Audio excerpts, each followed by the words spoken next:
Olá, meu nome é Marcos Carvalho Lopes e esse é o podcast Filosofia Pop. Esse é o nosso episódio número 135, recebemos a historiadora Tamara de Oliveira Rodrigues para uma conversa sobre Reinhard Koselleck. Filosofia Pop é um podcast que aborda a filosofia como parte da cultura. A cada 15 dias, sempre às segundas-feiras, a gente vai estar aqui para continuar essa conversa com vocês. Intercalando com nossos episódios normais, de quando em quando, vamos apresentar episódios de entrevistas temáticas especiais. O podcast Filosofia Pop está presente em outros canais da internet. Você pode encontrar os episódios, mais textos e informações no site filosofiapop.com.br. Temos também um canal no YouTube, perfil no Twitter e página no Facebook. No Instagram, nosso perfil é podcast Filosofia Pop, tudo junto. Você também pode mandar um e-mail pra gente no contato@filosofiapop.com.br. Faça seu comentário, dê sua sugestão, compartilhe os episódios e, se puder, participe de nossa campanha de financiamento coletivo no Catarse. O endereço é catarse.me/filosofia_pop. A contribuição mínima que pedimos é de R$5 mensais. Ajude a gente a continuar esse diálogo. Vamos então para a nossa conversa com Tamara de Oliveira Rodrigues sobre Reinhard Koselleck.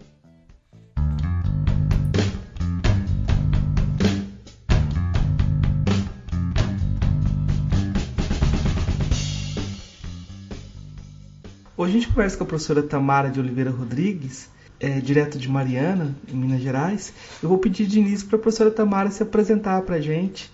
Como que você se apresenta, Tamara? Boa tarde, Marcos. É uma alegria estar aqui no Filosofia Pop.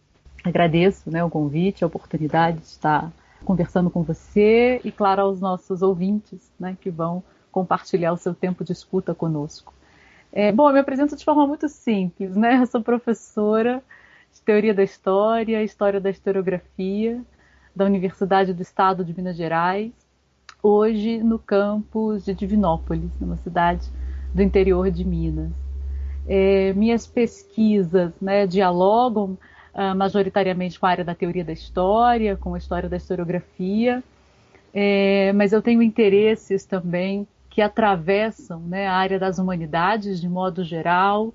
A interlocução entre história e filosofia sempre me interessou bastante, os desafios e as demandas para as humanidades hoje no mundo contemporâneo é algo que também gosto de acompanhar, e tem me interessado muito pensar atualmente as culturas, as filosofias e as histórias, os saberes populares também. Isso tem constituído um pouco dos meus interesses. Mais diretamente me interessa um pouco a música popular, mas outros objetos, aspas, também constituem os meus interesses e as minhas pesquisas. Hoje nossa conversa vai girar em torno do Koselleck, Você acabou de organizar um livro sobre a obra do Koselleck, com alguns artigos sobre ele, e eu vou perguntar de início, porque eu acho que ele é um autor que ele está num processo de canonização, vou dizer assim, Talvez até por isso seja bom perguntar de novo. Quem é Koselleck? O Reinhard Koselleck, ele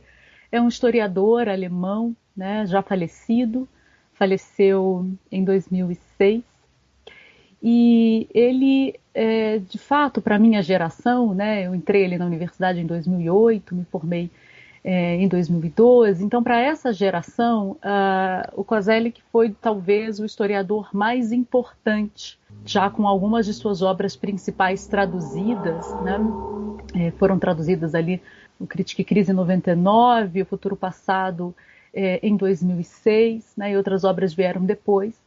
Ele é um historiador considerado, talvez o mais importante do que a gente chama hoje de da área de teoria da história, porque ele propõe uma reflexão sobre a temporalidade, sobre o tempo histórico. E, de fato, hoje ele vive um processo de canonização porque esse lugar, digamos, de historiador mais importante, claro, importante aqui a gente coloca sempre em aspas, porque essas são disputas canônicas, mas é um trabalho, digamos que o seu trabalho consiste, ele tem uma importância porque ele traz uma reflexão sobre a temporalidade, articulando isso com uma reflexão profundamente crítica sobre a modernidade, sobre a noção de progresso, digamos, sobre essas heranças da episteme moderna para o conhecimento histórico. Então, de modo geral, né, essa é o lugar, que o Koselleck tem ocupado, né? E ele é conhecido também, né, ele ganha um destaque por ser um historiador dos conceitos, né, um historiador da linguagem, de alguma maneira, onde a sua obra vai acompanhar alguns conceitos considerados fundamentais para a análise histórica, né? O próprio conceito de história, o próprio conceito de progresso, o conceito de modernidade, o conceito de revolução. Isso sempre né, atravessou muito a sua obra e ele ganhou algum destaque por isso, mas eu considero, né, de alguma maneira, a sua importância por essa reflexão teórico-filosófica sobre a temporalidade. Me parece mais central. Eu vou já fazer uma questão que eu peguei do professor Gumbrecht. Quando eu marquei com você, eu pedi para o professor Gumbrecht, que organiza o livro junto com você, para mandar alguma questão que ele queria te perguntar. E ele me pediu para te perguntar justamente sobre essa questão de como classificar, como você chama o Koselleck de filósofo do tempo. Por que você chama ele de filósofo do tempo e não simplesmente como um historiador, como é mais comum? Perfeito. É uma questão boa, né? A recepção do Koselleck, tanto no Brasil até menos, mas na própria Alemanha, né, nos Estados Unidos também, é muito marcada pelo entendimento do Koselleck como historiador dos conceitos. Né? Então, um historiador que se debruçou sobre a linguagem, sobre a historicidade da linguagem e desses conceitos fundamentais que eu mencionei. Né?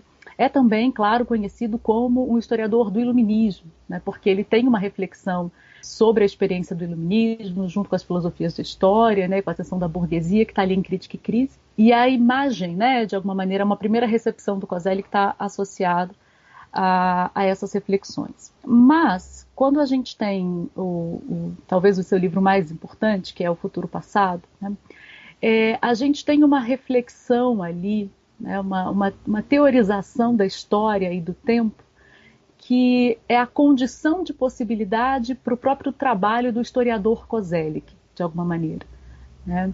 Ele estabelece, né, duas categorias de análise que nasce de um diálogo muito profundo com a fenomenologia, né, com Lovie, com Gadamer e Heidegger, sobretudo, né, e são as categorias de espaços de experiência e horizontes de expectativas. Né? Então, espaço de experiência espaço de experiência é uma categoria que ele utiliza para falar dos passados, né, que estão enraizados no nosso corpo, nos nossos gestos, né, que se articulam de forma mais inconsciente, mais consciente. Né? Então, são os passados que nos orientam, né? Saibamos nós ou não deles, né? Tenhamos nós ou não consciência deles. E esses passados, ou seja, esses espaços de experiência que nos constituem, estão sempre em tensão, né? Sempre se dão numa relação com os horizontes de expectativas, ou seja, com os futuros possíveis que se apresentam para nós, que nós vamos disputá-los, né? Também consciente ou mais inconsciente, e que não necessariamente se realizam, que se frustram, que podem vir ou não a ser. Né? Então, a realidade histórica para o Koselleck é um desdobramento dessas duas categorias que estão sempre em tensão, né? Que estão sempre se articulando. E aí toda essa reflexão, todas essas categorias, né? Essas duas categorias que se desdobram numa terceira categoria, né? São os estratos temporais. Então a acumulação e a sedimentação e, claro, né, o ir além dos passados e dos futuros que nos constituem. Né? Então toda essa reflexão que eu estou simplificando muito aqui, né, do Koselleck, marca uma preocupação que é uma preocupação com a temporalidade, né, com o tempo, como uma dimensão básica da nossa existência. Né?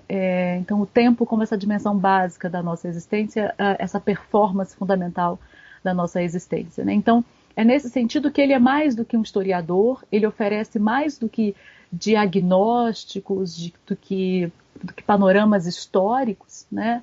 Sobre o iluminismo, sobre a linguagem, sobre esses conceitos, sobre essas experiências da modernidade. Né? Ele é, de fato, um grande historiador da modernidade, mas a base, né, digamos assim, que permite essa reflexão se desdobra de um exercício teórico-filosófico, né, de pensar o que é o tempo, né, de criar uma categorias centrais para que nos ajude a que nos torne possível perguntar, né, quais passados e quais futuros atuam em nós num determinado momento. É muito curioso como essas noções, você coloca espaço de experiência e horizonte de expectativa, e já remete a uma estrutura kantiana de condições de possibilidade do próprio pensar histórico, e num projeto que você articula muito bem como Foucault. Fala assim, olha, tem Foucault aqui que tem um projeto que ele diz que é kantiano, que é uma história crítica, uma arqueologia crítica das condições de pensamento. Nesse sentido, o projeto do Koselleck tem muito a ver com Foucault e um fundo kantiano, então? Sim, sim. Eu acho que as categorias, né, espaço de experiência, horizonte de expectativas, em muitos momentos se parecem, né, com as categorias de tempo e espaço em Kant, né, tem uma relação muito íntima. E com Foucault, né, eu começo a apresentação desse livro, né, Uma Latente Filosofia do Tempo, aproximando o Koselleck do Foucault, né, porque de fato existe ali uma preocupação, né, nos dois autores de alguma maneira fazer um mapeamento, né, um diagnóstico, nos apresentar essa experiência da modernidade, né, mas apresentar essa experiência da modernidade como situada historicamente, né? Esse homem moderno é datado, né? Nasce numa conjuntura e numa situação específica, mas os desdobramentos, né, da episteme moderna, desse homem moderno, tem consequências, né, decisivas para a nossa forma de praticar ciência, para a nossa forma de olhar o mundo, de concepção de mundo. Então eles se parecem muito, né? A arqueologia do saber do Foucault e uma certa ritual do Koselleck, né, uma certa forma de pensar a ciência histórica, se relacionam, né, se relacionam na medida em que eles, então, descrevem para a gente essa descoberta, aspas, da modernidade, ou seja, que concebe novas possibilidades de mundo, né, possibilidades radicais de outros mundos, ao mesmo tempo em que condiciona esses mundos, né, a uma interpretação mais linear e autoritária do tempo, a partir de uma certa noção de progresso, de razão, de universalidade. Então eles vão desconstruindo, né, o que está na base dessa episteme, e aí o Koselleck lançando mão dessas duas categorias para fazer esse percurso. Eu vou te perguntar então como que o Koselleck explica o que é modernidade. Perfeito. A modernidade, né, para o Koselleck, então, é um fenômeno histórico, né, vamos dizer assim, determinado por uma descoberta, né, ele usa um pouco esse termo em alguns momentos, mas por uma experiência, né, na qual há uma ruptura radical, né, entre passados e futuros. Né? Então, se a experiência anterior à modernidade, né, é determinada por expectativas de futuros que não se alteraram, né, não se alterariam tão profundamente, que não seriam marcadas por transformações muito radicais no horizonte daqueles sujeitos, né? Após a modernidade, o que está em jogo é um alargamento, né, de possibilidades de mundo. Então, à medida em que por exemplo, o Estado absolutista, né, vai sendo criticado, ele vai sendo, e a Igreja também, né, então, esses espaços vão sendo reduzidos, novos mundos aparecem no horizonte. Um Estado socialista, um mundo sem Estado, né, um mundo anarquista, o liberalismo, enfim, outras realidades vão se apresentando e vão se disputando de forma muito radical. Né? Isso ele chama modernidade, ou seja, tem uma disponibilidade, uma hiperdisponibilidade para se lançar ao futuro, na medida em que o passado, né, os passados já sedimentados, os passados conhecidos daquela cosmologia cristã, não oferecem mais segurança, não oferecem mais repertórios de mundos para aqueles sujeitos. Então eles se lançam para o futuro, eles se jogam para o futuro, na busca então da construção desses novos mundos, né? Mas esse lançamento, esse hiperlançamento, essa hiperdisposição para o futuro vai se dando, né, a partir de um processo, né, de secularização, isso é o diálogo dele com o Lovy, né, que vai colocando no horizonte a expectativa de uma interpretação do tempo progressiva, processual, né, racional, que caminha teoricamente para um único lugar, e o Koselleck vai dizendo, então a modernidade ela tem um duplo caráter, né? Um movimento que descobre essa disposição para o novo, ou seja, que tem o futuro como um elemento fundamental da sua disposição, que exerce energia sobre esses homens, né? Ao mesmo tempo em que, à medida em que se vai se caminhando para esse futuro, uma experiência muito autoritária vai se constituindo, né, a partir de uma interpretação progressiva do tempo. Né? E então a modernidade tem esse caráter ambíguo, né, esse caráter tenso de disponibilidade de futuro, mas ao mesmo tempo, né, uma perspectiva de mundo autoritária que vai, claro, denegar as diferenças. É isso que acontece com a experiência histórica moderna. Né? Ela denega as diferenças em nome de alguns projetos ideais universais de mundo. De certa forma, então, esse é um ponto central que o Koselleck separa a história como essa da vida, da história como acontecimento. E como é essa distinção? Vou pedir para você explicar, que isso é fundamental, né? Então, a diferença entre história mestra da vida e história como acontecimento, né? Esse termo, né, história mestra da vida, está muito associado, é um termo de Cícero, né, associado para, de alguma maneira, sintetizar a experiência temporal clássica, né, que também vai se aplicar, de alguma maneira, ali para uma experiência medieval, ou seja, para uma experiência pré-moderna de tempo. Né? Na história mestra da vida, né, a história ela tem uma autoridade central. Né? O passado ele tem uma autoridade central na organização prática dos homens. Né? Então o passado ele está muito, essa história mestra da vida está associada à retórica, está associada profundamente à vida política, à vida religiosa, aos prognósticos e basicamente, né, o passado é uma fonte de autoridade. Ou seja, o passado ele só pode ser uma fonte de autoridade quando as suas expectativas, ou seja, os seus horizontes de expectativas estão muito atrelados a ele, aos seus espaços de experiência. Então, na história mestra da vida, existe uma mínima diferença entre passados e futuros. Né? Os futuros se articulam a partir dos passados majoritariamente. Né? Eles compõem a organização daqueles homens, havendo pouco espaço ou pouco interesse para o novo. Né? O novo ele não tem uma capacidade, né, de rearticular completamente, de alguma maneira, as sociedades que se organizam para uma concepção de história mestra da vida. Né? Então tem aqui a questão da força da exemplaridade do passado, a força, né, de organização que o passado tem, né, sobre as relações sociais, as relações políticas e as relações culturais. O que o Koselleck vai percebendo é que, sobretudo, né, isso já vai mudando óbvio, ali no começo da modernidade, no século XVI, século XVII, mas isso vai se tornando muito mais evidente em fins do século XVIII, e isso explode ali no século XIX, né, é que essa história mestra da vida, né, também chamada de história, essa história que é narrada, né, é o texto, essa narrativa, né, que era capaz de capturar a realidade, né, quase que na sua integridade, esse termo vai sendo abandonado cada vez mais. Em alemão é mais tranquilo observar esse movimento, né, porque existem então, duas palavras para diferenciar a história enquanto narrativa e a história enquanto acontecimento, né, que é o Story e o Geschichte. E ele vai dizendo que esse termo Story vai sendo abandonado, né, e o termo Geschichte vai se tornando o termo mais importante para se falar da experiência histórica. E aí o que está no horizonte, né? O que se transforma? É que a história, esse passado, né, à medida em que novos fenômenos vão acontecendo, e aí são novos desde a Revolução Francesa, onde isso marca, por exemplo, né, essa experiência, como uma experiência concebida ali como uma experiência de fato inédita, né, os passados não dão mais conta, aquela linguagem conhecida já não dá mais conta de oferecer uma explicação satisfatória para aquelas experiências inéditas. Né. Então a história ela passa a ser vista não como uma narrativa, né, que dá conta perfeitamente de determinados fenômenos que aconteceram, mas ela vai se apresentando, ela vai sendo experimentada como acontecimento. Né?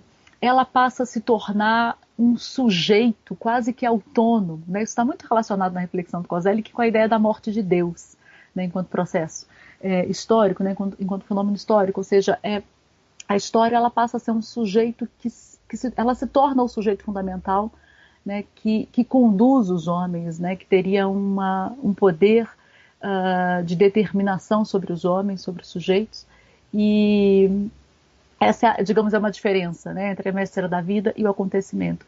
Nisso o tempo, né, se torna mais aberto à disputa, né, porque o futuro, então, fica em aberto. Né, se a história é um acontecimento em si, né, ela tem autonomia, né, e os fenômenos já não podem ser tão controlados pela linguagem, pela narrativa, né? A história se torna esse acontecimento, né, que vai de alguma maneira levando os homens ao mesmo tempo em que eles precisam então conhecê-la, né? E aí nasce de alguma maneira a ciência histórica moderna, né, ali num diálogo com as filosofias de história e com os historicismos. Então tenta-se criar algumas condições, alguns métodos, algumas estratégias para tentar acompanhar esse sujeito que ganha autonomia em relação aos homens. Aí uma coisa que chama muita atenção no texto que você escreveu na abertura do livro é como você usa a dimensão biográfica do Koselleck e como você amarra essa ideia de espaço, de experiência e horizonte de expectativa dentro da própria história do Koselleck, a construção de conceitos dele, né? E aí a grande questão parece ser, quando você fala dessa história que conduz os homens, a questão como que Koselleck foi conduzido a se alistar no partido nazista, como soldado nazista. Queria que você explicasse um pouco dessa articulação aí, porque é um grande nó que você colocou. Perfeito. Então, vamos lá. Essa parte ela é delicada, né? Então, essa leitura que eu acabei de descrever sobre o Koselleck, né, essa ideia da história como acontecimento, foi confundida, né? A modernidade confundiu isso, associou isso a uma noção processual, né, de progresso, né? Então, que o mundo caminharia sempre para algum lugar melhor, né? E esse é um problema para ele, porque isso vai repercutir, obviamente, isso vai ter impacto direto nas experiências autoritárias, né, totalitárias do século XX, né, que é como se fosse uma cascata, né, e se aquela noção de progresso desce naquelas experiências totalitárias. Então, a geração do Koselleck, né, o Koselleck, acho que isso é importante dizer, ele pertence a uma geração de intelectuais ali na Alemanha, que a gente geralmente chama de intelectuais céticos, né, enfim, que é aquela geração que vivenciou e que de alguma maneira participou, né, do nazismo, ou sofreu, né, as consequências de alguma maneira dessa experiência, e ali muito jovens, né, 18, 19 anos, e depois entram para a universidade exatamente no momento em que a Alemanha está se reestruturando, né, está passando pelo seu processo de eliminar, né, o nazismo das suas experiências, das suas instituições, enfim. E ele entra na universidade em 47. E aí a grande questão dessa geração é responder o que tornou aquilo possível, né? O que tornou aquela experiência possível, e aí por isso ele volta lá para a modernidade, vai lá nas filosofias da história, identificando ali uma espécie de gênese dessa patologia, né? E o que é curioso no Koselleck, né, é que ele vai fazendo isso, e aí ele desenvolve uma filosofia do tempo, né? Ele desenvolve categorias ali no diálogo com Gadamer, com Heidegger, mas ele nunca, de alguma maneira, pareceu justificar, ou seja, ele sempre pareceu temer a ideia de encontrar uma boa resposta, né? Porque acho que o que ele pensava é se encontrar uma boa resposta, né, que explique a ascensão do nazismo, de alguma maneira justifica essa experiência. Essa é a grande questão do Koselleck com a ciência histórica, né? Ou seja, é o grande temor dele, que os historicismos, né, que essa prática de historicizar tudo tão intimamente, é um exercício muito perigoso, né, porque você cria explicações com causas e efeitos e consequências muito satisfatórias, e isso tem um problema, né? Isso tem um risco, que é o risco de parecer que aquela experiência quase que precisou acontecer, né? Ou que aquela experiência era inevitável. Então ele tem essa crítica e esse receio em relação ao historicismo, né, muito profundo. E aí, né, respondendo agora mais diretamente à sua questão, né, vou fazer só um pontinho aqui, que ele critica o Ser e Tempo do Heidegger, né, que é um livro muito importante para ele, a partir de uma ideia semelhante, né? Ele vai dizer, olha, o livro do Heidegger é muito importante, tal, mas alguns conceitos ali, algumas categorias daquele livro, só angústia, destino, né, antecipação da morte, enfim, ser lançado, está muito relacionado àquela conjuntura, né? Latente, né, ali já mais latente dessa experiência autoritária, né? E é curioso, e aí de alguma maneira eu vejo um movimento parecido na obra do Koselleck, né? Então a crítica que ele faz ao Heidegger, de alguma maneira podemos fazer a ele, né? Não uma crítica no sentido de uma crítica negativa, né? Mas uma observação mesmo, porque Porque eu falei, né, as categorias fundamentais são da filosofia do tempo dele, são as categorias de espaço, de experiência, horizonte de expectativas, mas outras categorias são muito importantes. Por exemplo, a relação de assimetria entre senhor e escravo, né, que ele vai lá no Goethe, das hierarquias. Né, ele vai dizer a história é marcada por uma hierarquia do conflito, que aí tem um diálogo dele com Carl Schmitt. A história é marcada por conflito, por tensão. E aí, essa tensão, né, me parece, essa relação está diretamente associada à experiência dele com a guerra.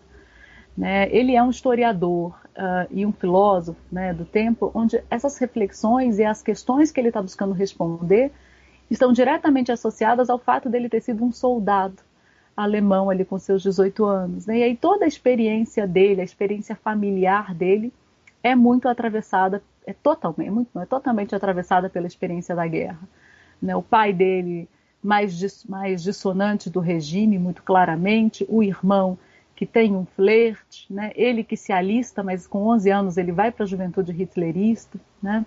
Então ele é formado nessa ambientação, e aí ele caminha, né? Ele se alista, é capturado pelo exército russo, e aí como parte já, né, desse processo de educação, ele, pela desnazificação, né, ele é obrigado a se confrontar com aquilo que ele não conhecia, né, que é a morte de judeus em massas em Auschwitz, e aí toda a experiência histórica dele me parece ser marcada por essa experiência, né, por como é que eu vou produzir uma narrativa, uma história, uma historiografia, um relato capaz de dar conta dessa barbárie, né, de uma história que só pode ser pensada a partir da sua desrazão, né, a partir do seu absurdo. Então, quando eu faço essa relação da experiência de vida dele com o pensamento, é por isso. Né? O Koselleck, ele insiste muito em dizer que a história é uma experiência também pré-verbal, né? Ou seja, uma experiência na qual a linguagem não vai capturar. E a historiografia, né, tem que ter a modéstia de se relacionar com essa dimensão, né? Com essa dimensão do indizível, para a qual não há narrativa possível, né? Não há método possível, se não pensar uma experiência a partir do seu absurdo e da sua desrazão. O ponto que eu acho que é muito interessante é como tem uma condição sublime, quase, quando você fala desse pré-verbal, e, de certa forma, sustentar o não sentido, sustentar a não resposta, assim, uma não justificativa, é uma forma também de lidar com essa questão, mantê-la em suspenso, né? Mantê-la em suspenso. E aí entra também em questão os posicionamentos do Koselleck politicamente, assim, a proximidade dele do Carl Schmitt como uma espécie de mentor, ou algumas vezes que ele falou usou o termo revolução. Até que ponto que tinha um impulso sublime aí? Como é que você vê essa questão delicadíssima? Pois é. Uma coisa que eu percebi, assim, fazendo essa imersão mais radical no Koselleck, e aí fazendo uma investigação também dessa história intelectual, né, e a relação dele com Schmitt, por exemplo, né, porque tem poucos trabalhos biográficos, né, sobre o trabalho. Tem, na verdade, um trabalho do Nicholas Olson, que é um bom texto, mas não tem tradução ainda para o português, onde a gente pode acompanhar melhor, né, essa vivência dele com esses professores, de alguma maneira, que estão ali na obra dele. Mas uma coisa que eu acho muito curiosa, eu acho que eu destaco nessa apresentação, né, a relação dele com o Gadamer, com o Louvi e com o Heidegger, que eu de fato acho que são mais centrais, né, para os problemas que ele está enfrentando, né? A questão ali com o Louvi, com as filosofias da história, com a secularização e com a temporalização, né? O Gadamer, essa discussão sobre o sentido e o não sentido, né? O Heidegger, a questão da temporalidade, né? Do Dasein, e o Husserl também, óbvio que está ali na base, de alguma maneira, de tudo isso, né? E por que eu não optei, por exemplo, por não abordar melhor, né, essa relação do Koselleck com o Carl Schmitt? Porque lendo, é claro que essa ideia do inimigo, né, o para-amigo e inimigo é muito central para o Koselleck, nessas hierarquias que seriam atravessadas, né? Mas eu acho, e aí isso se tornou mais claro para mim nos Tratos do Tempo, né? E Koselleck não tem uma política de citação muito clara nos seus textos, né? Então isso dificulta a gente às vezes visualizar que está mais presente ali, né? Mas lá nos Tratos do Tempo ele dá muita ênfase para essa discussão dos vencidos versus vencedores, né? Ele diz, olha, nós precisamos nos ater também a essas categorias de estratos, as categorias de espaço de experiência, horizonte de expectativas, né, a tensão entre elas, mas sempre entre a tensão vencedores e vencidos, né?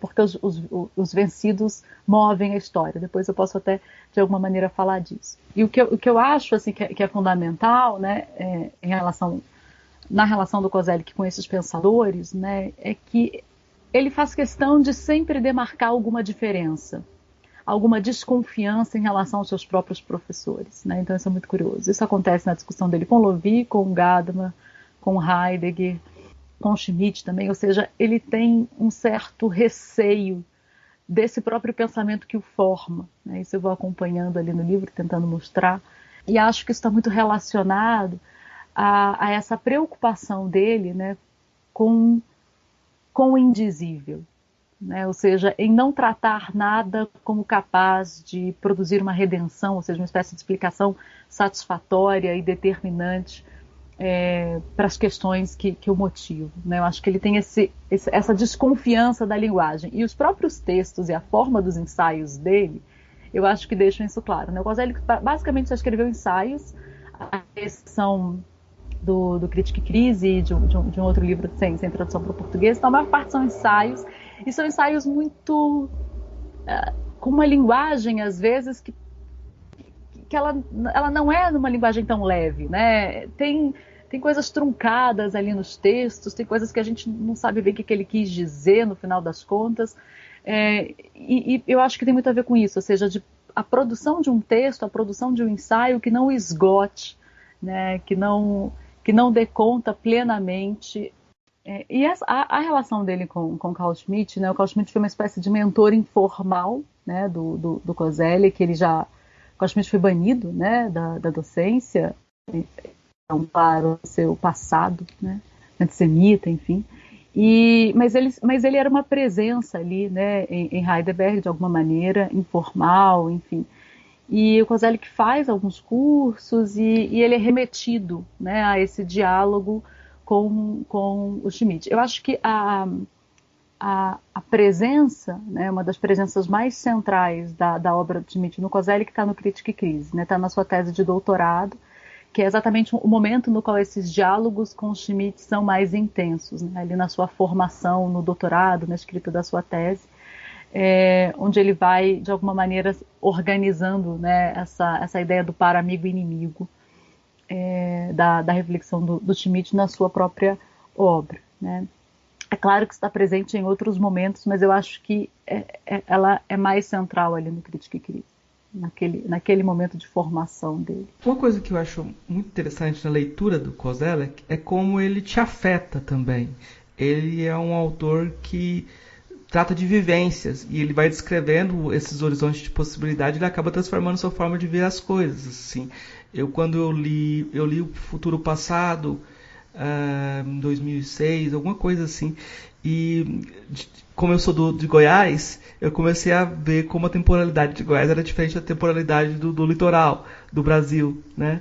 E logo depois eu vi alguém que fez uma tese de doutorado tentando explicar a formação da República a partir de Goiás, e a narrativa era totalmente diferente daquela que era feita a partir do litoral, né? Como é que você viveu essa experiência de lê-lo? Como é que ele te afetou? Eu acho que essa é a grande contribuição do trabalho dele, né? Eu acho que esse é o ponto. Todos os autores têm pontos cegos, né? Algumas coisas, enfim, que a gente não se interessa tanto, enfim. Mas esse ponto, né, sempre me interessou, porque afinal o que ele está dizendo é que na nossa realidade, né, isso que nós somos, a nossa realidade histórica, né, ele diz no Futuro Passado, é bem bonito, né, quer saber o que é o tempo histórico? Olhe nas rugas que se formam no rosto de um homem, né? E o que é aquela ruga, né? Aquela ruga é uma experiência, né, as experiências acumuladas, que é desse sujeito e dos seus ancestrais e dos seus antepassados, né, que ele herda, mas também são futuros que se apresentaram e não necessariamente se concluíram, né, que não necessariamente aconteceram, ou que aconteceram, mas sempre de forma diferente, né? Ele vai dizer experiências, a relação entre passados e futuro é que um é sempre mais e menos do que o outro, né? Eles nunca se coincidem. E aí ele vai mostrar, né, quando a gente faz essa pergunta, ou seja, num determinado tempo, num determinado espaço, quais futuros e quais passados estão mais atuantes? Quais se revelam mais? Quais estão latentes? A gente vai percebendo essa realidade histórica de forma muito mais complexa, né? A gente vai percebendo muito mais camadas nelas. Então, isso sempre me marcou, né? E aí é claro que ele está pensando muito numa questão coletiva, né? Mas isso sempre me fez ter muita atenção comigo, né? Ou seja, quais futuros se apresentam para mim, né? Quais futuros eu consigo visualizar, né? Quais são que passados me atormentam mais? E aí eu vou tentando sempre pensar essa relação do ponto de vista mais existencial, mas político também, né? Eu sempre penso a história então do Brasil e determinadas tensões que a gente tem vivido a partir disso, né? Ou seja, que futuros disputa, por exemplo, o Bolsonaro, né? A partir de quais passados ele alimenta essa disputa de futuro, né? Então, estou sendo muito honesta aqui, né, na sua pergunta, como eu vou de alguma maneira operacionalizando o COSEG, né? Por que o Lula, por exemplo, se tornou essa liderança tão imprescindível, né, para a história da política brasileira? Porque ele soube como ninguém vender futuros, né? Quando eu digo vender, no sentido de projetar, né, de produzir confiança. E aí que futuros são esses que são apresentados, né, a partir de quais passados? Eu acho que quando a gente vai fazendo essas perguntas, né, quando a gente vai tentando fazer o diagnóstico da realidade a partir dessa relação, a gente ganha muito, né, no entendimento, não um entendimento obviamente redentor, né, sintético da nossa realidade, mas a gente começa a perceber determinadas coisas, né? Então, por exemplo, como a campanha do Bolsonaro foi toda articulada na venda de um determinado passado, né? Um futuro que quer realmente recuar. Quando a gente olha para isso, né? Quando a gente percebe isso e vai tentando decodificar esses passados e esses futuros em tensão, torna mais fácil para a gente disputar e fazer frente a isso, né? Ou seja, disputar outros futuros e outras realidades, quando a gente tem quando a gente tem um olhar mais claro, né, do que está nos assombrando, né, o que está, de alguma maneira, consumindo nossa energia, por exemplo. Então, é nesse sentido que eu acho que essa discussão da temporalidade como uma questão existencial é muito central, né? Talvez o grande paradoxo, o grande problema que a gente tem é como articular um futuro que não seja esse futuro utópico. Você fez um texto sobre isso com o professor Marcelo Mello. Eu queria que você comentasse um pouco sobre essa dificuldade de pensar o Brasil fora desse horizonte da utopia. Como é que você vê isso? O que acontece, né? Quando o Gumbrecht acompanha o trabalho do Kozelik, né, ele traz, então, e o próprio Kozelik também, embora o Kozelik não tenha feito diagnóstico sobre a temporalidade contemporânea, as categorias dele nos ajudam a visualizar, ou seja, o que está acontecendo de forma mais coletiva, né, de forma mais global com a temporalidade no mundo contemporâneo. Se a modernidade foi marcada por um desejo radical de futuro, né, por um se lançar utopicamente para essas realidades, o que acontece com a nossa realidade pós essas experiências traumáticas? E aí o Gumbrecht e outros filósofos, outros autores se dedicam a nos dizer que o futuro está perdendo energia, né, ou seja, que nós não nos lançamos mais para ele acreditando, né, radicalmente em outros mundos, em outras realidades para além dessa da técnica, para além do capitalismo, né? E nesse texto, né, com o Marcelo, a gente tentava pensar um pouco esse desafio do futuro no momento no qual o Brasil passava, né? Era um momento pós-golpe, era pós-2016, o momento daquele texto, né, com o governo, no caso do Michel Temer, que rearticulava no seu discurso a noção de ordem e de progresso, né? Ou seja, literalmente retornava ao passado, e muito da esperança daquela conjuntura estava depositada nas eleições de 2018. Esse texto foi escrito em 2017. E aí o nosso receio, o meu receio, era se de fato nós podíamos colocar as nossas esperanças, né, de reconstrução do Brasil depois do golpe, naquelas eleições, tendo em vista algumas questões como a própria figura de Bolsonaro, né? De alguma maneira o pior aconteceu. E o que a gente tenta de alguma maneira dizer é que tem uma certa questão na política e nos discursos contemporâneos, ou seja, a gente já não temos tanta segurança no futuro, mas o mundo político ainda articula o futuro a partir de uma certa confiança no progresso. Tem um paradoxo, né? Ou seja, a gente não acredita em outras realidades para além dessas que se apresentam, mas, sobretudo, nas narrativas políticas, o progresso, né? Essa ideia de que o futuro vai redimir os nossos problemas, vai ser melhor do que hoje se apresenta, e isso traz algumas consequências. Um risco, que é o risco que a gente aborda, é de como, então, um desafio, né, na verdade, é como pensar esse futuro para além de um otimismo, ou seja, sei lá, agora a eleição de 2022 vai resolver os nossos problemas, né? Depositar no futuro essa confiança, apenas depositando, apenas com otimismo no sentido de que vai dar certo, e também evitando uma relação pessimista com isso. Né? Mas também não vai dar certo, nada mais adianta, o planeta está acabando, nós estamos destruindo tudo mesmo, não tem mais o que fazer. Ou seja, como é que a gente se relaciona com a realidade, com o futuro, né, sobretudo, evitando essas duas oscilações entre um extremo otimismo e um extremo pessimismo. E aí a gente propõe um termo, né, que o Marcelo gosta muito, que é a ideia de uma postura melancólica, ou seja, agir a despeito dos resultados. Né? Agir a despeito daquilo que a gente deseja acontecer. Né? Então eu acho isso importante. Né? Uma forma da gente se relacionar com o futuro talvez seja essa. Né? Ou seja, apostar e construir, né? Gastar energia construindo os mundos que nós desejamos. Né? Mas, claro, à medida em que esses mundos, em que esses horizontes de expectativa não se realizam, né? Não abandonar, né? Não desistir deles, e não apostar utopicamente de que o futuro por si só vai realizar ou resolver as nossas contradições, os nossos desafios, porque foi isso que a modernidade fez e isso que deu muito errado. Né? Então é um pouco dessa sugestão, né? Uma postura de atuar a despeito dos resultados, né? Atuar a despeito de como esse próprio futuro se realiza. Né? Quando o Krenak, lá no Ideias para Adiar o Fim do Mundo, ele disse: vamos contar mais uma história. Ou seja, contar a história é a despeito do resultado. Né? O gesto, a experiência de contar a história, de imaginar uma outra realidade por si só, ela tem o seu valor, né? Porque ela nos dá energia para essas outras construções possíveis. Né? O Kozelik tem um momento, numa reflexão dele, onde ele discute a utopia, né, que eu gosto bastante. Ele diz assim, e ele está escrevendo no momento de ameaça, né, atômica, e no momento onde as primeiras pesquisas ambientais já estão ali dizendo que não estava legal, né? Os recursos ambientais naturais com riscos, né, de se esgotarem, isso ali nos anos 70. E aí ele diz, ok, o que a gente faz, né? O que significa ser otimista ou pessimista frente à ameaça atômica, frente aos desastres ambientais? Como isso se traduz em atuação política? Né? O pessimismo e o otimismo ingênuo, eles são muito autoritários, né? Porque eles então querem que a realidade se comporte a partir das suas expectativas. Né?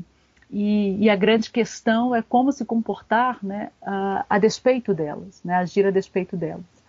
Então, eu acho que essa discussão, né, nos interessa muito. Né? Como dar conta dos desafios que a gente tem no Brasil a despeito dos nossos ânimos, né, daquilo que a gente quer que se realize, né? Como ir suportando a realidade, construindo outras realidades a despeito dos resultados.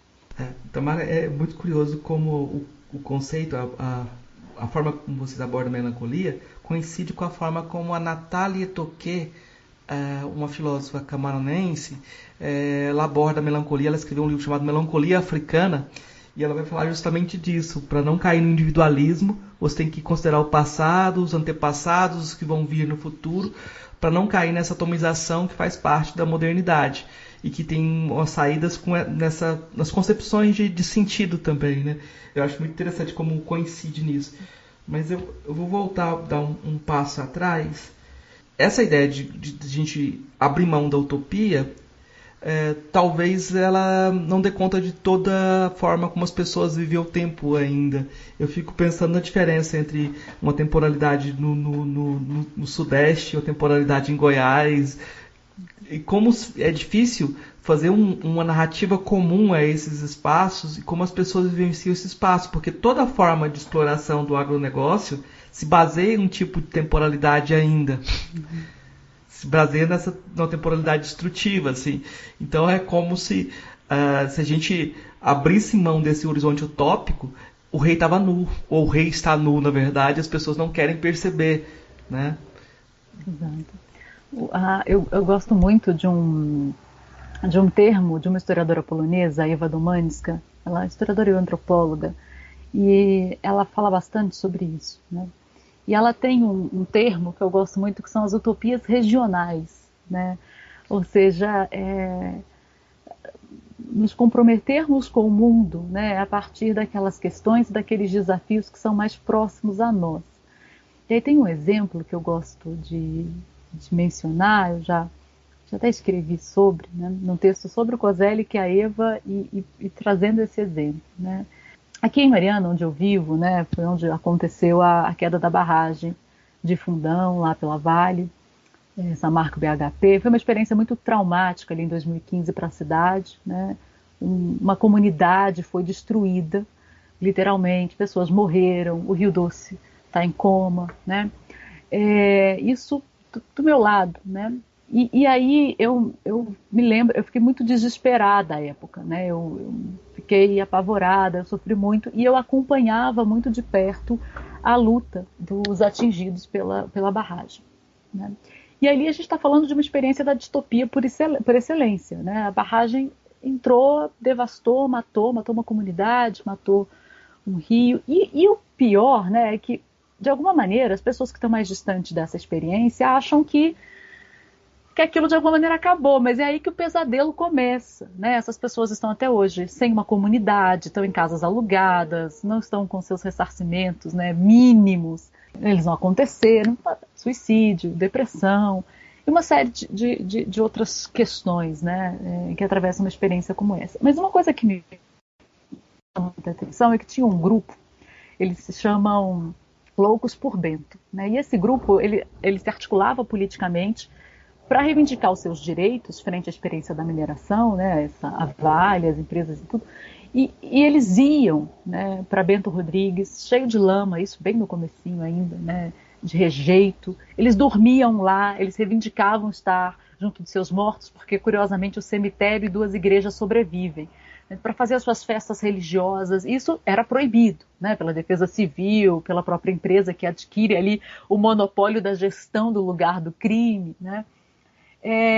Articulavam as suas lutas, os debates, né, as audiências públicas, e isso sempre me emocionou muito, né, porque a despeito do desastre, né, que foi profundo, que foi radical, do crime, da morte, da distopia, eles articulavam pautas de lutas, né. E aí que utopia é essa de uma vida melhor? Eles não vão voltar para Bento Rodrigues, né, eles sabem disso, eles têm consciência disso. Eles têm a responsabilidade, o desafio de construir um novo Bento, né, uma nova comunidade, porque esse grupo quer um novo Bento, quer um espaço onde eles vivam juntos, né, de alguma maneira. Então eles articulam uma espécie de luta, né, que é dolorosa, que não tem aqui nenhum tipo de romance nessa, né, de amenizar essa dor, que ela é profunda, mas um compromisso em construir o futuro a partir desse desastre. Então a Ewa Domańska tem uma expressão que eu gosto muito: nós temos que nos comprometer com o futuro, apesar, né, das distopias que são muito reais. Então não é negar as distopias, dizer que elas não existem, elas já estão aí, elas já nos matam, né? E se propor a intervir no mundo e refazer de alguma maneira essas experiências, né? Junto delas. E é isso que é muito legal no Loucos por Bento, que eles fazem junto, indo ali, indo no cemitério, naquela lama, né? Brigando de igual a igual em aspas, né? Para a empresa, tentando se colocar nessa posição e dizendo: eu estou aqui, né, e a minha realidade, o meu futuro que se pauta a partir dessa experiência. Eu acho que isso tem algo a nos ensinar, né? Tem um gesto de afirmação aqui diante do terror, diante da barbárie muito, muito forte, né? Ou seja, não é um futuro que vai se dar a despeito do que passou, não é ingênuo sob nenhuma hipótese, né? Ele é marcado por uma dor muito profunda, mas tem um exercício de construção, porque eles podiam simplesmente, porque a força da empresa é tão grande, né, isso a gente percebe ali no cotidiano, no pequeno, né, quão poucos recursos eles têm diante dela, mas existe o exercício, né? Existe o compromisso com essa realidade que eles querem construir. Então eu acho isso sempre muito forte, né? Essas utopias regionais, né? Além disso, a gente pode sonhar, né? Eu tô falando isso porque eu queria justamente abordar a forma como você pegou a abordagem da dimensão onírica do Koselleck e relacionou com o Krenak, com o Davi Copenau. Eu queria que você falasse um pouco sobre essa instrumentalização do Koselleck, como é que você está fazendo. Obrigada. Obrigada pela pergunta. Isso é o que talvez mais me interesse hoje, né, no diálogo com o Koselleck. Eu sou uma pessoa que sonha muito, né? Eu sonho todo dia, toda noite, de forma muito intensa. E eu fico cansada, eu acordo sem energia de tanto que eu sonho. E aí, um dia eu abri o futuro passado e abri esse texto do Koselleck, do Terror e Sonho, que era um texto que eu já tinha lido, obviamente, mas que eu não me interessava, né? E nisso eu fui percebendo ali uma discussão que ele faz, né, que é a relação dos sonhos como experiências, né, que já de prognósticos de futuro, né? Ou seja, o que ele está dizendo não é reduzir o sonho à adivinhação, mas ele pensa o sonho como experiências, né, onde experiências que estão em latência se manifestam, né, se apresentam para nós, né? Nós experienciamos elas. E aí ele está, obviamente, esse texto dele está relacionado a um livro de uma jornalista alemã, Charlotte Berard, judia alemã, que em 1966 ela publicou os Sonhos do Terror, né, os Sonhos no Terceiro Reich, que são sonhos de alemães que estavam na contramão do regime, e são sonhos coletados entre 33 e 39, né? Então ali no período de ascensão do nazismo. E esse livro, quando publicado em 66, ele causa um impacto muito profundo no Koselleck, porque é como se aquele livro de alguma maneira provasse uma hipótese em relação à experiência histórica, né? Ou seja, dessa dimensão pré-verbal, pré-linguística da experiência histórica, né? Ou seja, as experiências estão aí, né? Experiências e expectativas estão aí tensionando em nós e a gente não necessariamente visualiza e tem dimensão delas, né? E aí o corpo assimilaria isso de forma mais inicial, né? Ele vai dizer, então, o sonho é um espaço onde isso se apresenta. E aí nesse texto, né, que é o primeiro texto onde ele faz essa reflexão sobre a Berard, ele vai mostrar, ele vai argumentar, ele vai defender, então, os sonhos como uma espécie de não fontes, porque ele não está advogando aqui para uma história social, uma história cultural política dos sonhos, né, mas sonhos como uma analogia, como uma mostra mais radical do que a experiência histórica. A experiência histórica é como um sonho, né, ela não tem um sentido estruturante, né? Ela tem ali experiências e futuros que se articulam numa determinada temporalidade, ela inverte inclusive passados e futuros, né? Ela não tem lógica, ela tem uma desrazão. E aí ele escreveu alguns outros textos que vão dialogar com a questão onírica. Ele escreve o prefácio para o livro da edição francesa da Charlotte Berard. Nessa coletânea tem ele também aborda o ficção e realidade histórica, onde ele também fala um pouquinho dessa questão da dimensão onírica, né? E aí o que foi me chamando a atenção, né, nessa discussão do Koselleck, ele, por exemplo, nessas discussões, ele produz uma hipótese, né, que está muito próxima, resguardadas as diferenças de área, né? Por exemplo, do livro do Siddhartha Ribeiro, Oráculo da Noite, quando o Siddhartha Ribeiro nos diz, né, olha, os sonhos, eles são espaços de prognósticos, né, ou seja, de visualização de futuros possíveis, porque eles não são só acúmulos de memórias, mas eles combinam essas memórias, eles testam essas memórias, né, bagunçam essas memórias, e aí nos traz cenários possíveis, né? E é exatamente o que o Koselleck está dizendo, e é isso que fascina ele na Berard, ou seja, porque aqueles relatos de 33 a 39, muitos daqueles relatos é como se antecipassem a realidade do terror, das câmaras de gás, né, da fase mais perversa do nazismo. Aquela experiência do terror foi assimilada primeiro em sonho, é isso que o Koselleck diz, né? Aquelas experiências de tortura foram primeiro vivenciadas em sonhos. Ou seja, isso tem algo a nos dizer sobre a experiência histórica. Existem experiências que já estão latentes, que podem se articular como futuros possíveis, e obviamente a gente não visualiza, a gente não consegue identificar, né? Então aí eu vou fazendo um pouco essas leituras, e aí obviamente é inevitável, não se pode, né, estudar a experiência onírica e não conhecer as reflexões, as filosofias ameríndias, né, dos saberes ameríndios, porque nessas sociedades os sonhos é um lugar fundamental, né? Ele é o lugar estruturante a partir do qual o conhecimento se apresenta, né? A partir do qual o conhecimento pode ser descoberto, né? E claro, obviamente existem diferenças muito profundas entre as questões do Kozelik, do Krenak, do Schopenhauer, do Kakaverá, que eu também gosto bastante, né? Mas é curioso, mas o que me fascina, né, é de alguma maneira como a gente pode, então, a partir da experiência onírica, né, me parece, perceber essa condição particular da temporalidade e da espacialidade, ou seja, essas combinações possíveis, né, essas formas de experimentar uma certa realidade, uma forma de se relacionar com a realidade que é diferente, né? E o Kozelik vai dizer, sonho não é ficção, né, no sentido convencional da ficção, né, a ficção como inverdade, como mentira, não é isso, né? Ele é um espaço particular, né, onde o possível pode ser imaginado, né, onde o possível pode ser vislumbrado. E pode se tornar concreto, né? Aquilo pode vir a ser de fato. Então o sonho aí se apresenta como um espaço de percepção dessas realidades latentes, dessas dimensões históricas que estão de alguma maneira ocultas, obscurecidas, que estão, né, menos ativas, menos acordadas no mundo da vigília. Então pode ser um lugar interessante para que a gente conheça melhor a nossa realidade, né? Prestar atenção nos nossos sonhos pode nos dizer muitos das dimensões afetivas, existenciais, históricas, né, do nosso mundo da vigília. E pode também ser um espaço, né, de imaginação e de criação de outras realidades, né? Pode nos inspirar para esses caminhos, né? E aí a pesquisa, eu tenho avançado um pouco, né, sobre essas discussões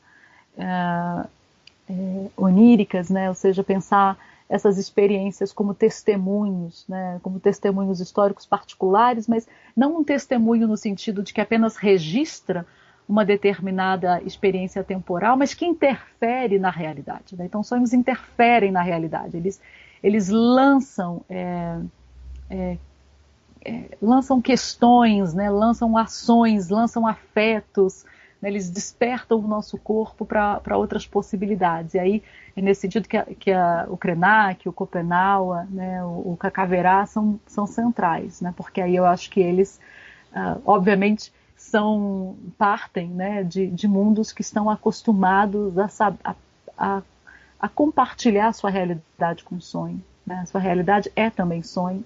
E ali ouvir os ancestrais, e ali ouvir os antepassados, né? Tem uma escuta muito sábia para os passados que os constituem, né, na produção desses futuros, que eu acho que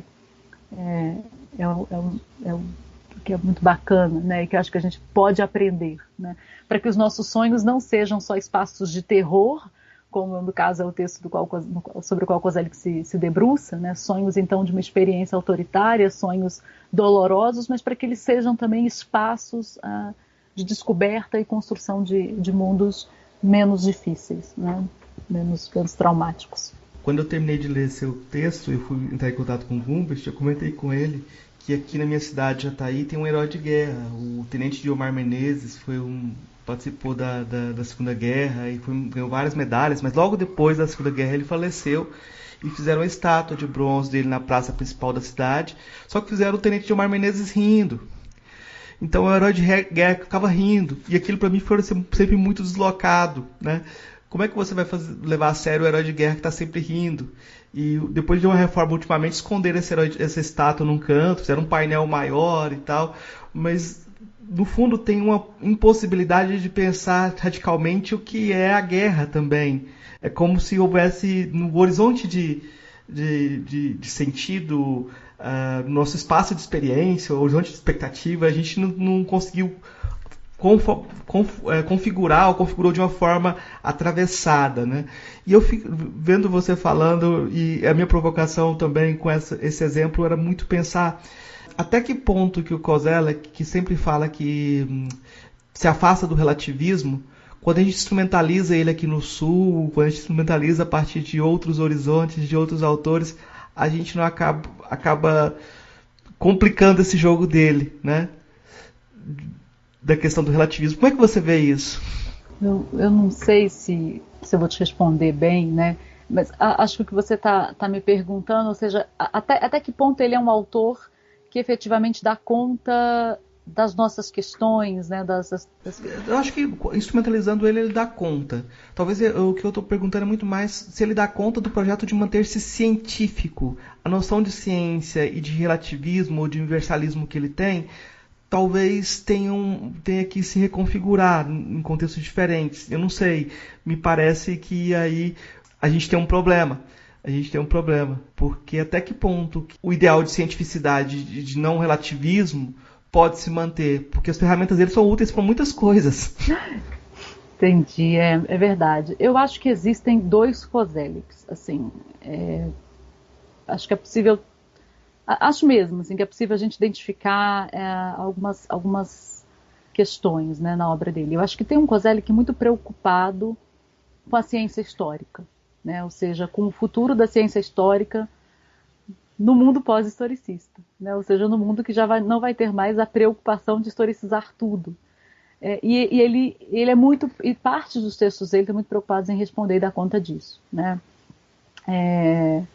Em como formular isso, em como dar conta disso. E aí eu acho que, claro, ele está pensando na ciência histórica de forma muito convencional. Ele está pensando na ciência acadêmica, na ciência histórica como a ciência que é produzida na universidade. Mas, ao mesmo tempo, tem um paradoxo muito engraçado, que talvez esse seja o Koselleck que me interesse mais, que quando ele insiste, então, nas dimensões pré-verbais, quando ele insiste, então, que não há síntese possível, que a narrativa nunca vai dar conta, no fundo ele já está apontando para a impossibilidade de uma ciência histórica, né? Eu acho que talvez esse seja o grande drama, porque talvez seja isso que ele não tenha tido condições de admitir.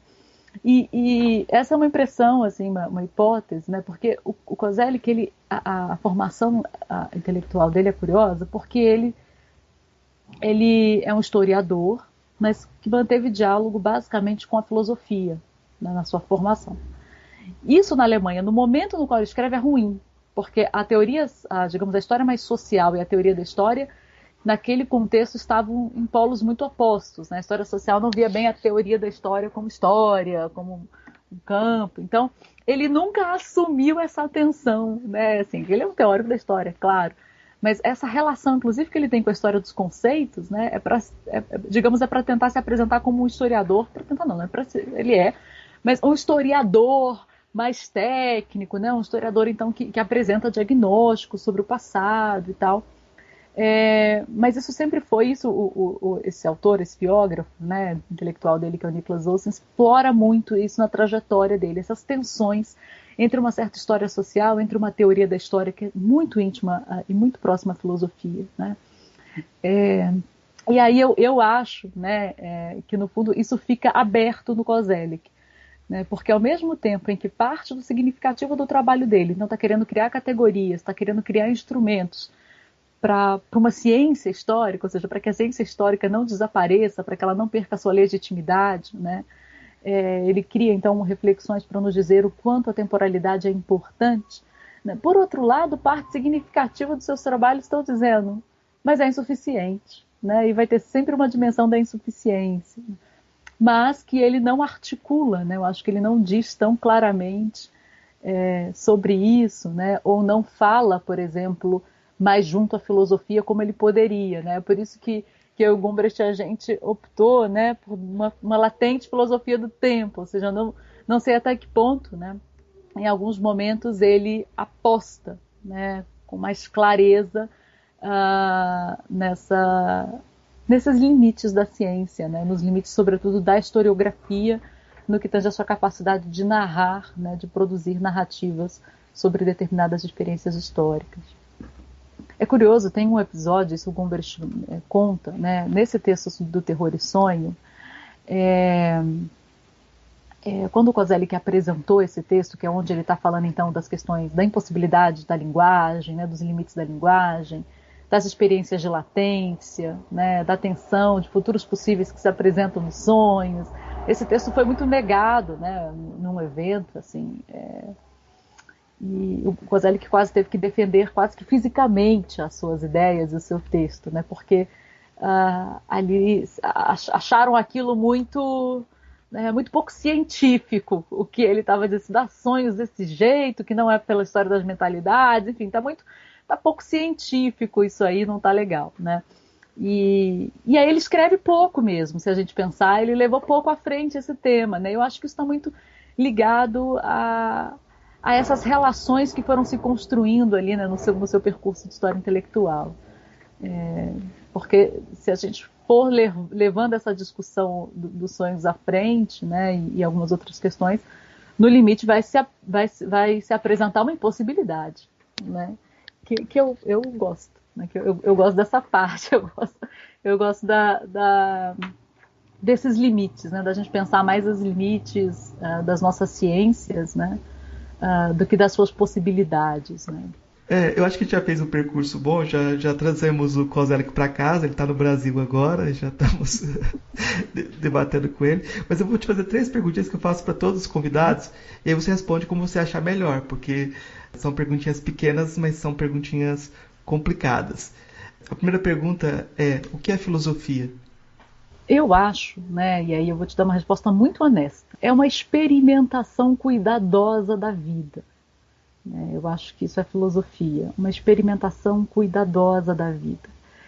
E aí, é claro, eu não estou pensando aqui na filosofia propriamente acadêmica, mas também, né, porque ela também é uma forma cuidadosa de acompanhar a vida, né, ou deveria ser. O que a filosofia me deu? Né, e aí eu estou pensando aqui as minhas questões são todas muito existenciais, né, a forma como eu trabalho, e aí é inevitável não responder, né? O que a filosofia, o que a história me deu, né, foi uma forma de me tornar mais complexa. E aí, quando eu digo mais complexa, não é num sentido bobo, né, assim, de uma complexidade boba, mas de uma complexidade que vai me ajudando, inclusive, a me tornar mais simples, né, a ir acompanhando mais pacientemente a vida. Eu acho que isso é a filosofia, né? A filosofia, a sala de aula, a história, né? Se ela não nos servir para isso, não há de nos servir para muito mais. Quando você falou assim de uma forma muito honesta, eu pensei, Rousseau. Mas, das filósofas ou filósofos que você conheceu pessoalmente, qual foi o que mais te impressionou? Pessoalmente, nossa, é difícil porque tem muita gente boa. E aí e essa questão, né, também de considerar a filosofia também esses figuras do meu cotidiano, né, que não têm necessariamente uma formação acadêmica, mas que me trazem uma sabedoria muito profunda. Então eu vou então dizer também, de novo, de uma perspectiva muito existencial. Ananias é o meu pai de santo, né? Meu Baba Laorixá, e eu acho que ele é o filósofo que talvez mais tenha me causado impressões profundas, questões profundas, né? Com o olhar e com as questões dele. Teriam muitos outros, mas vou citá-lo, né? Vou citá-lo como filósofo. Tá ótimo. E qual é o seu filósofo ou filósofo preferido de todos os tempos? Aí para mim já é mais fácil, assim, porque dentro de uma filosofia mais convencional, definitivamente Nietzsche. Né? Aí eu não no preferido, no sentido de gostar de estar junto, de estar ali lendo, de estar ali pensando junto, Nietzsche ganha ciência, definitivamente. Tá ótimo, Tamara. No final da toda entrevista a gente pede indicações para os nossos ouvintes, do que você quiser indicar, de livro, música, filme, o que você achar interessante de fazer indicação. Olha, então eu vou começar fazendo a indicação desse livro sobre o qual a gente conversou hoje, né? Que é uma organização junto com o professor Gumbrecht, com tradução de Luiz Costa Lima, de alguns ensaios inéditos do Kozelek, uma latente filosofia do tempo. E um livro que eu acho que todo mundo tinha que ler no Brasil é Ponciá Vicêncio da Conceição Evaristo. Já é um clássico, mas eu gosto de reforçar, assim, acho que todos deveríamos ler e reler este texto que a gente vai às lágrimas. O Arruaças do Rafael Dotto Lobo, do Simas e do Rufino também. Uma leitura deliciosa. Vou indicar o portal HH Magazine e você explica o que é. Oh, obrigada! Esse portal, e aí a gente convida também os ouvintes para fazerem parte dele, né? É um portal de história pública, HH Magazine, Humanidades em Rede, onde a gente procura, né, ser um espaço onde os acadêmicos, não acadêmicos, possam testar linguagens, possam compartilhar suas questões, seus trabalhos, suas experiências, a partir de linguagens mais próximas ao ensaio. Tem podcast, tem vídeos, tem séries, enfim. É um portal que reúne, né, contribuições de todas as áreas das humanidades, da história, da filosofia, da antropologia, onde a gente procura, né, transformar as humanidades, né, deixar as humanidades mais próximas das pessoas, né? Isso é um espaço também para que os próprios acadêmicos, estudantes, professores também se descubram como escritores, né? Que possam compartilhar as suas questões em linguagens um pouco mais democráticas. Então fica o convite e toda a contribuição é muito bem-vinda, é um portal aberto. Eu acho que é necessário indicar o Futuro Passado do Kozelek, né? Porque os Tratos do Tempo também, eu inclusive gosto mais do que o Futuro Passado em certo sentido, né? Acho que já são ensaios onde Kozelek revisita algumas questões do futuro passado. Eu comecei a ler, a questão da experiência histórica ali no início é muito interessante, porque se você entra no jogo dele, você rompe com todas essas linearidades, circularidades e abre quer dizer, abre o horizonte, não quebra o horizonte todo. Talvez seja o grande jogo aí. Eu tinha notado outra citação, outra referência aqui.